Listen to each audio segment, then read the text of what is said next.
जय हिंद दोस्तों। आज हम पढ़ेंगे अध्याय 4 एनसीईआरटी किताब पृथ्वी के प्रमुख स्थल रूप। चैप्टर का नाम है। सबसे पहले समझेंगे कि ये पहाड़ क्या होता है और पठार मैदान सागर। सबसे जो ऊंचा होता है और ऊबड़ खाबड़ होता है क्या होता है, ये पहाड़ होता है। उसके बाद जो सपाट होता है ये और समान होता है, इसका होता है, ये सब पठार होता है। उससे नीचे क्या होता है, मैदान होता है। मैदान कितना, समुद्र तल से ये 200 मीटर ऊंचा होता है, कौन, मैदान। उसके बाद क्या होता है, सागर होता है। फिर पढ़ेंगे हम लोग चिकनी मिट्टी को केवाल मिट्टी भी कहते हैं। क्या कहते हैं, चिकनी मिट्टी को केवाल मिट्टी भी कहते हैं, जिसमें धान की फसल बहुत खूब होती है। चिकनी मिट्टी में क्या होती है, धान की फसल खूब होती है। फिर दलदली मिट्टी में दलदल की फसल खूब होती है। क्या होती है, दलदली मिट्टी में दलदल की फसल क्या होती है, बहुत होती है। फिर पढ़ेंगे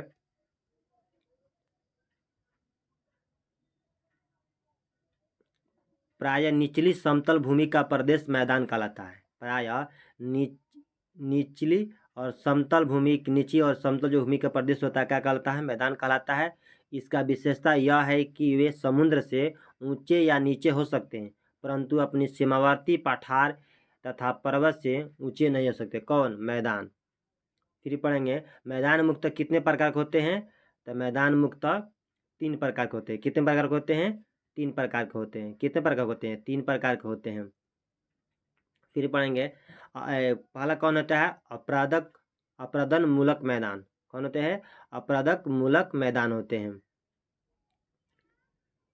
इसके बारे में पढ़ेंगे जिनकी रचना अपरदन क्रिया के द्वारा होता है, उसे क्या कहते हैं, अपरदन मूलक मैदान कहते हैं। एग्जाम्पल फिनलैंड का मैदान, उत्तर यूरोप का मैदान एवं कनाडा के पूर्वी क्षेत्र का मैदान क्या होता है, अपरदन मूलक का मैदान होता है। फिर दूसरा पढ़ेंगे निक्षेपण मूलक का मैदान।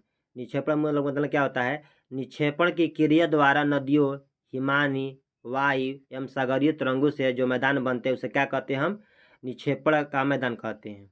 क्या कहते हैं, निक्षेपण क्रिया द्वारा जो मैदान बनते हैं उसे क्या कहते हैं, हम निक्षेपण के मैदान कहते हैं। फिर कहते हैं इसका एग्जाम्पल कौन कौन है, तो केरल का तट के मैदान क्या है, केरल का तट के मैदान क्या है, ये निक्षेपण मैदान का एग्जाम्पल है। फिर हंगरी का मैदान क्या है, हंगरी के मैदान भी निक्षेपण मूलक का मैदान का उदाहरण है। फिर पढ़ेंगे तीसरा कौन है, रचनात्मक मूलक। रचनात्मक मैदान क्या होता है, इसका निर्माण पृथ्वी के आंतरिक हलचल द्वारा होता है। रचनात्मक मैदान होता है जो, इसका निर्माण कैसे होता है, तो पृथ्वी के आंतरिक हलचल द्वारा होता है। एग्जाम्पल जैसे उत्तरी अमेरिका का मध्यवर्ती मैदान कैसा एग्जाम्पल है, तो रचनात्मक मैदान का उदाहरण है। इसका निर्माण कैसे होता है, तो पृथ्वी के आंतरिक हलचलों द्वारा होता है। फिर पढ़ेंगे हम लोग पठार के बारे में। पठार आसपास की भूमि से ऊंचा होता है तथा इसके ऊपर का भाग सपाट होता है। मतलब जैसे पढ़े थे इस तरह, ये क्या होता है, ये क्या है, सपाट होता है। मतलब क्या है, ये पठार है। इसके आसपास की भूमि क्या होती है, ऊपर का भाग सपाट होता है। इसकी ऊंचाई 100 मीटर से लेकर कई हजार मीटर हो सकती है। जैसे दक्कन का पठार, छोटा नागपुर का पठार, तिब्बत का पठार, अफ्रीका का पठार, ये सब पठार का एग्जाम्पल है। जैसे दक्कन का पठार क्या है, ये प्राचीनतम पठार है। छोटा नागपुर का पठार ये किससे प्रसिद्ध है, यहाँ पर खनिज मिलता है। कौन कौन, लोहा, कोयला, मैंगनीज जो के यहाँ खनिज ज़्यादा मिलता है।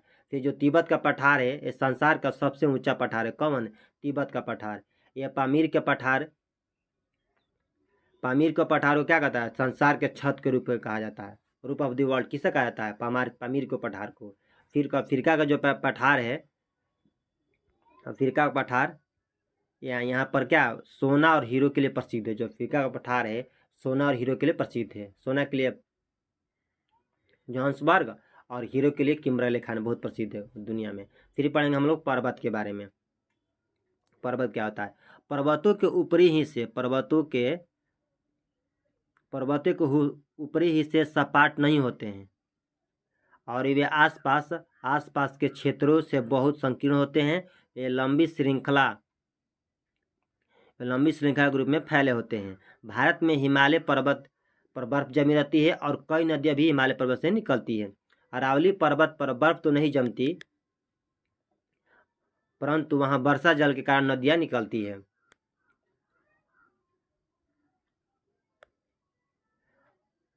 हिमालय हिमालय पर्वत की अधिक ऊंचाई के कारण उसके शीर्ष भाग में बर्फ जम जाते हैं, लेकिन कम ऊंचाई के कारण अरावली पर बर्फ नहीं जमती है।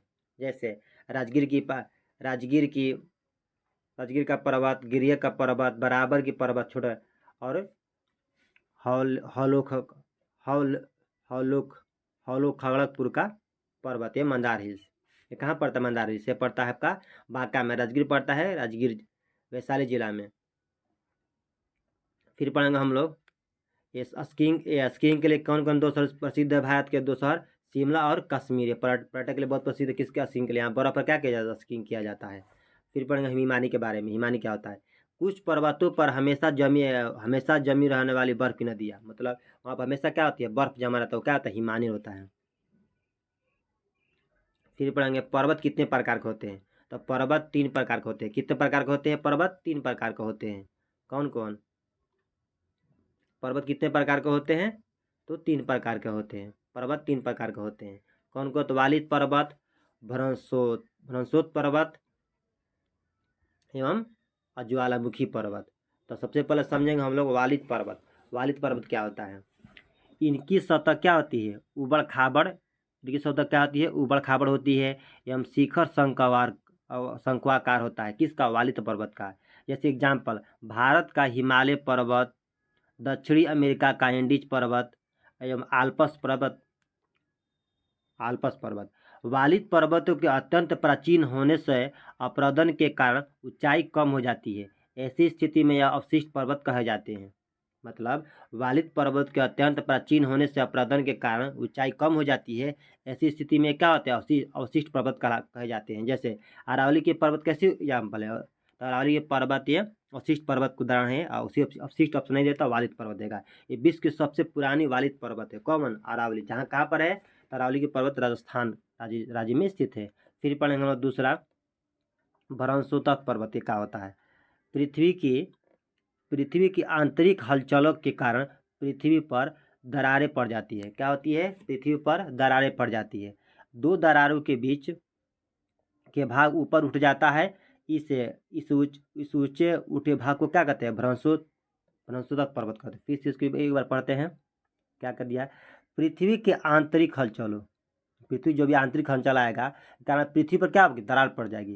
क्या हो जाएगी? पृथ्वी पर दरार पड़ जाएगी। और दो दरारों के बीच के जो भाग होता है वो क्या होता है? ऊपर उठ जाता है। क्या होता है? ऊपर उठ जाता है।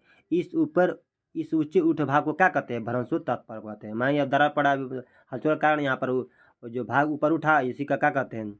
कहते हैं भ्रंशोत्तक पर्वत कहते हैं। जैसे एग्जाम्पल कौन कौन है? जैसे एग्जाम्पल, भारत का सतपुड़ा पर्वत किसका उदाहरण है? तो भ्रंशोत्तक पर्वत का उदाहरण है। फिर यूरोप का राइन घाटी एवं वासी जस पर्वत किसका उदाहरण है? तो भ्रंशोत्तक पर्वत का उदाहरण है। कौन कौन?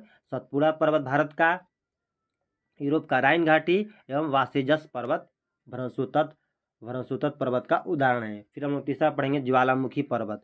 ज्वालामुखी पर्वत क्या होता है? ज्वालामुखी से निकले लावा एवं अन्य पदार्थों को ठंडा होकर जम जाने से जिन पर्वतों का निर्माण होता है, क्या होता है? ज्वालामुखी पर्वत कहलाता है। मतलब ज्वालामुखी से निकला जो लावा होता है, अन्य पदार्थों को ठंडा होकर जो जम जाता है, उन जो उससे जिन पर्वतों का निर्माण होता है उसे क्या कहते हैं? तो ज्वालामुखी पर्वत कहते हैं। जैसे इसका एग्जाम्पल समझाते हैं हम लोग। कौन कौन? एक तो फ्यूजियामा, जापान का फ्यूजियामा है। फिर किलिमंजारो, कौन है? किलिमंजारो। फिर भारत का बारन ज्वालामुखी। और फिर नरकोंडम ज्वालामुखी। बैरन ज्वालामुखी कैसे ज्वालामुखी है? सक्रिय ज्वालामुखी है। और नरकोंडम कैसे है?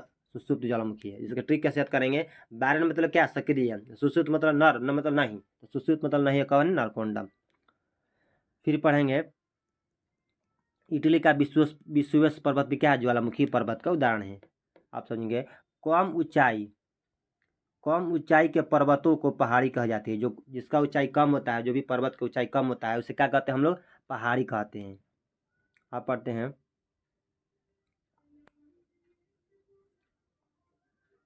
बिहार में सोन नदी किस तरह के क्षेत्र से गुजरती है? तो मैदानी क्षेत्र से होकर गुजरती है। फिर वाल्मीकि नगर। वाल्मीकि नगर बिहार के किस क्षेत्र से को जो किस क्षेत्र में स्थित है? तो उत्तरी क्षेत्र में स्थित है। धान के फसल के लिए कौन सी उपयुक्त मिट्टी है? तो दोमट मिट्टी है। पहाड़ों की लंबी श्रृंखला क्या कहते हैं? पर्वत श्रेणी कहते हैं। प्राकृतिक वातावरण के बदलते स्वरूप का मुख्य कारण क्या है? तो बढ़ती जनसंख्या। क्या है? बढ़ती जनसंख्या है। बिहार का अधिकतर भाग गंगा नदी के दोनों ओर मैदानी भाग के रूप में फैला हुआ है।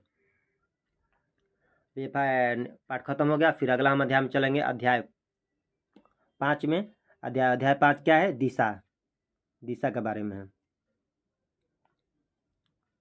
दिशा कितनी होती है? प्रमुख दिशा कितनी होती है? प्रमुख दिशा कितनी है? 4 होती है।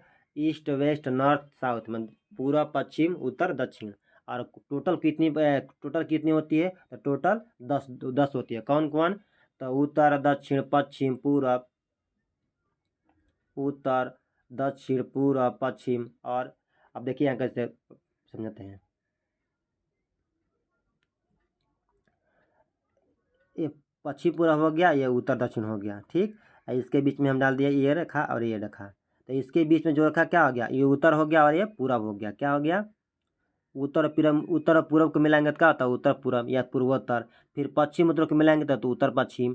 फिर पश्चिम और दक्षिण को मिलाएंगे तो क्या होगा? दक्षिण पश्चिम। फिर पूर्व दक्षिण को मिलाएंगे तो दक्षिण पूरब होता है। और बिहार के चौहदी पढ़ लेंगे। बिहार के उत्तर में क्या है? नेपाल है। बिहार के उत्तर में क्या है? नेपाल है। पश्चिम में क्या है? उत्तर प्रदेश है। और पूर्व में क्या है? तो वेस्ट बंगाल है, पश्चिम बंगाल है। और दक्षिण में क्या है? तो झारखंड है। ये बिहार की चौहदी है। और भारत की चौहदी पढ़ लेते हैं हम लोग।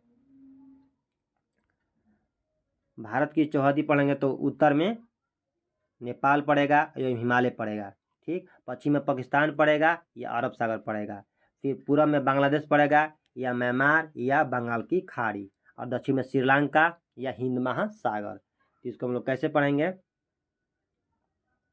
मतलब अगर भौगोलिक पूछेगा तो कौन कौन होगा? उत्तर में नेपाल, पश्चिम में पाकिस्तान, दक्षिण में श्रीलंका और पूरब में बांग्लादेश या म्यांमार। एवं अगर पूछेगा मतलब कि प्राकृतिक पूछेगा तो उत्तर में हिमालय, पश्चिम में अरब सागर, पूर्व में बंगाल की खाड़ी एवं दक्षिण में हिंद महासागर, ठीक। ये भारत की चौहदी हो गई। फिर पढ़ेंगे नेक्स्ट पार्ट, अध्याय 6। अध्याय 6 क्या है? पृथ्वी एवं गोलोब। क्या है? पृथ्वी एवं गोलोब। हमारी पृथ्वी गोलाकार नहीं है। पृथ्वी उत्तर एवं दक्षिण ध्रुव पर थोड़ी चपटी तथा मध्य में थोड़ी उभरी हुई है। गोलोब पर देशों, महाद्वीपों एवं तथा महासागर को आकार में दिखाया जाता है। एक सुई गोलोब में झुकी हुई अवस्था में स्थित होती है, जिसे क्या कहते हैं? अक्ष कहते हैं। गोलोब में जो झुकी सुई जैसा झुकी रहती है उसे क्या कहते हैं? अक्ष कहते हैं। गोलोब पर 2 बिंदु जिनसे होकर सुई गुजरती है वह उत्तरी एवं दक्षिणी ध्रुव कहलाती है। क्या कहलाती है? यह उत्तरी एवं दक्षिणी ध्रुव कहलाती है। यहाँ पर ले लेंगे, यहाँ पर, और फिर एक यहाँ पर ले लेंगे। देखिए ये कहते हैं, यहाँ पर हो गया बिंदु, यहाँ पे हो गया। ये हो गया उत्तरी ध्रुव, यह हो गया उत्तरी ध्रुव, ये हो गया आपका दक्षिणी ध्रुव।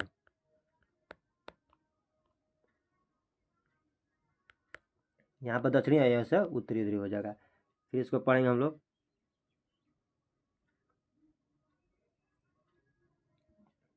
काल्पनिक रेखा जो गोलोब को 2 बराबर भागों में बांटती है उसे क्या कहते हैं? विषुवत वृत्त कहते हैं। जैसे मान लें कि हम यहाँ पर गोलोब ले लिए, ठीक। तो इसको 2 बराबर हम जो बांटेंगे, इसका कहते हैं, इसके जो 2 बराबर बांटे इसका कहते हैं हम विषुवत वृत्त कहेंगे। क्या कहते हैं? विषुवत वृत्त या कहेंगे। फिर पढ़ेंगे, इस रेखा में स्थित आधे भाग को उत्तरी गोलार्ध और दक्षिणी वाले भाग को आधे भाग को क्या कहते हैं? दक्षिणी गोलार्ध कहते हैं। मतलब ये हो गया। यहाँ पे इस रेखा को क्या कहेंगे? हम विषुवत रेखा कहेंगे। और ये आधे भाग को क्या कहते हैं? उत्तरी ध्रुव, आधे भाग को उत्तरी गोलार्ध कहेंगे।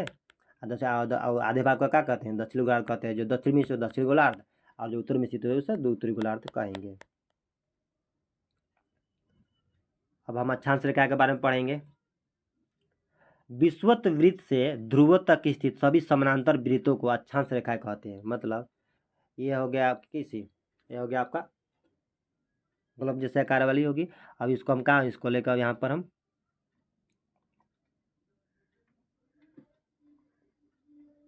ये हो गया इस तरफ।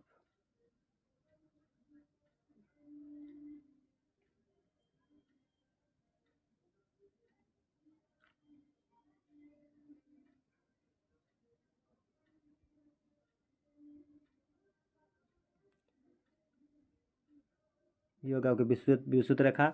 अब यहाँ पर हम इसका अक्षांश देखेंगे तो ये हो गया अक्षांश रेखा, इस तरफ क्या हो गया, अक्षांश रेखा हो गया। ये विषुवत रेखा हो गया। कहता है सबसे बड़ा वृत्त कौन होता है, भूमध्य रेखा। भूमध्य रेखा वृत्त को ही भूमध्य रेखा या विषुवत रेखा कहा जाता है। मतलब भूमध्य रेखा क्या इसको भूमध्य रेखा या भूमध्य रेखा विषुवत रेखा कहा जाता है। यह सबसे बड़ी वृत्त होता है। क्या होता है, सबसे बड़ा वृत्त या सबसे बड़ी रेखा होता है भूमध्य रेखा वृत्त। किसी स्थान के बीच का जो कोण बनता है उस स्थान को क्या कहता है, अक्षांश कहा जाता है। मतलब जाने कि यहाँ से कोण बनेगा, यहाँ से क्या कहते हैं, यहाँ से क्या होगा, अक्षांश कहेंगे। यहाँ कोण बन सकता है, यहाँ पर कोण बनेगा, अक्षांश कहा जाता है। तथा वहाँ से पूर्व से पश्चिम की ओर, वहाँ से पूर्व से पश्चिम की ओर खींची गई रेखा अक्षांश रेखा कहलाती है। क्या होती है, वहाँ से पूर्व की पश्चिम का क्या होती है, मतलब यहाँ से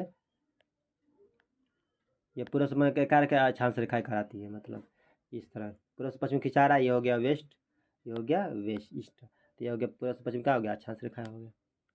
फिर अगले पढ़ेंगे हम लोग, यहाँ पर समझाएं। भूमध्य रेखीय वृत्त, ये भूमध्य रेखा पृथ्वी को 0 डिग्री अक्षांश है, क्योंकि यह पृथ्वी के मध्य में है। पृथ्वी क्या है, मध्य में। इसे 0 डिग्री अक्षांश से गणना की जाती है। विषुवतीय रेखा से उत्तर 90 डिग्री और दक्षिण 90 डिग्री अक्षांश होते हैं। मान यहाँ से क्या हो गया, ये 0 डिग्री अक्षांश हो गया ये वाला, और यहाँ से कितना 90 डिग्री यहाँ से, फिर 90 डिग्री यहाँ से।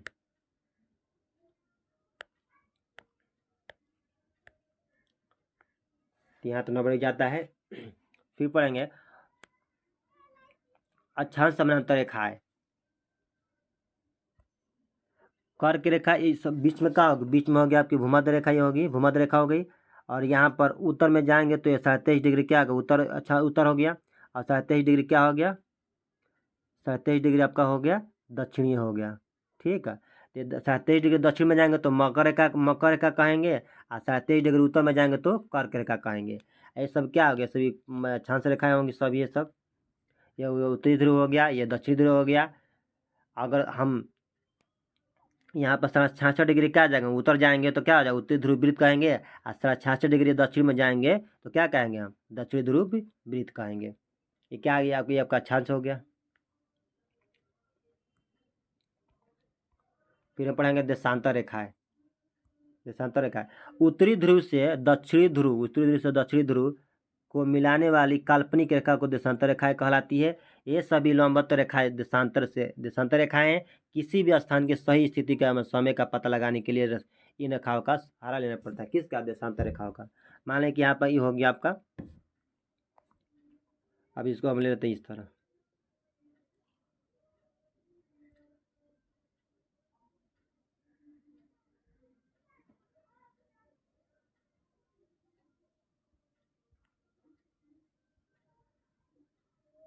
ठीक, अब यहाँ पे जो लंबवत रेखा होगी क्या होगी, सभी देशांतर रेखाएं होंगी। ठीक है, हो गया आपका। बीच में क्या होगी, बीच में हो गया आपकी मध्याह्न रेखा हो गई। ये हो गया उत्तरी ध्रुव, ये हो गया ये दक्षिणी ध्रुव हो गया।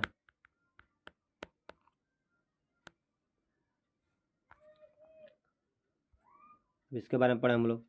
एक वृत्त में कितने होते हैं, एक वृत्त में 360 डिग्री होते हैं। इसी आधार पर पृथ्वी पर 360 देशांतर रेखाएं होती है, खींची जा सकती है। मतलब एक वृत्त तक कितनी देशांतर रेखाएं खींची जा सकती है, तो 360 देशांतर रेखाएं खींची जा सकती है। इनमें 2 देशांतर रेखाएं महत्वपूर्ण मानी गई हैं। ये कौन कौन है, ये है 0 डिग्री और 180 डिग्री। 0 डिग्री और 180 डिग्री होती है देशांतर रेखा है। जीरो देशांतर को प्रधान देशांतर रेखा या प्रधान मध्याह्न रेखा कहते हैं। और एवं 180 डिग्री देशांतर रेखा को क्या कहते हैं, अंतर्राष्ट्रीय तिथि रेखा कहते हैं। ये रेखाएं अर्धवृत्ताकार होती है। विपरीत दिशा भाग में अर्धवृत्त मिलकर पूर्ण वृत्त करीब बनाती है। जैसे 0 डिग्री 180 डिग्री मिलकर एक पूर्ण वृत्त बनाते हैं। इनकी लंबाई समान होती है। इनकी संख्या 360 होती है। विषुवत वृत्त पर इनके बीच की दूरी सबसे अधिक होती है। ठीक है, फिर 180 डिग्री देशांतर रेखा एक ही रेखा होती है, इसीलिए पूर्व या पश्चिम नहीं होता है। मतलब एक ही होता है और पूरा पश्चिम नहीं होता है, अक्षांश की तरह। फिर पढ़ेंगे हम लोग सूर्य के सामने घूमती पृथ्वी की एक देशांतर से दूसरे देशांतर तक पहुंचने में कितना समय लगता है? 4 मिनट। क्वेश्चन पूछता है कि मतलब एक देशांतर के पार कितना समय लगता है? 4 मिनट। क्वेश्चन पूछता है ये वाला। फिर क्वेश्चन, देशांतर रेखा तिथि निर्माण में सहयोग करती है। 180 डिग्री देशांतर रेखा को समानता अंतर्राष्ट्रीय तिथि रेखा कहते हैं। क्या कहते हैं? अंतर्राष्ट्रीय तिथि रेखा भी कहा जाता है। इस रेखा से पश्चिम जाने पर एक तिथि बढ़ दिया, पश्चिम जाने पर एक तिथि कहा जाती है, पश्चिम जाने एक तिथि बढ़ा दी जाती है, और पर जो कि पूर्व जाएंगे तो एक तिथि घट जाएगी। मतलब हम अगर अंतर्राष्ट्रीय तिथि रेखा भी अगर हम पश्चिम जाएंगे तो एक तिथि का बढ़ जाएगा, और पूर्व जाएंगे तो स्थिति एक तिथि का हो जाएगा, घट जाएगा। देखिए यहाँ पर समझाए हैं दुनिया पर अक्षांश और दोनों हैं।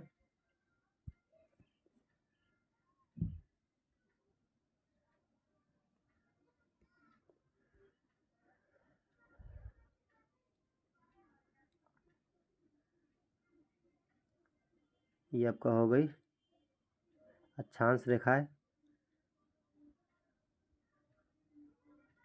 अब हम पढ़ेंगे फिर देशांतर देख लेते हैं। ये हो गया देशांतर, ये सब का हो गया देशांतर हो गया। ठीक, ये हो गया उत्तरी ध्रुव, ये हो गया आपका दक्षिणी ध्रुव,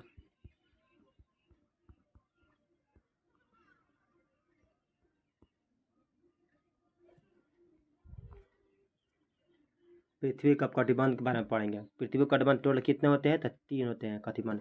उष्ण कटिबंध क्या होता है? तो कर के मकर रेखा के बीच अन्य अक्षांशों की तुलना में सबसे अधिक गर्मी पड़ती है। उस समय क्या सबसे ज़्यादा गर्मी कहाँ पड़ती है? तो उष्ण कटिबंध में पड़ती है, तो पड़ती है, जिसके कारण इसे उष्ण कटिबंध कहा जाता है। या दिन और रात कोई स्थितियाँ सालों भर होती है। सूर्य की किरणें क्या होती है? लंबवत पड़ती है। सूर्य की किरण लंबवत पड़ेगी दोपहर के समय जैसा, तो सबसे अधिक गर्मी कहाँ पड़ती है? तो उष्ण कटिबंधीय में। उसके बाद गर्मी कहाँ पड़ेगी? समशीतोष्ण कटिबंध में। मतलब सम मतलब का बराबर, मतलब थोड़ा बराबर गर्मी पड़ेगी।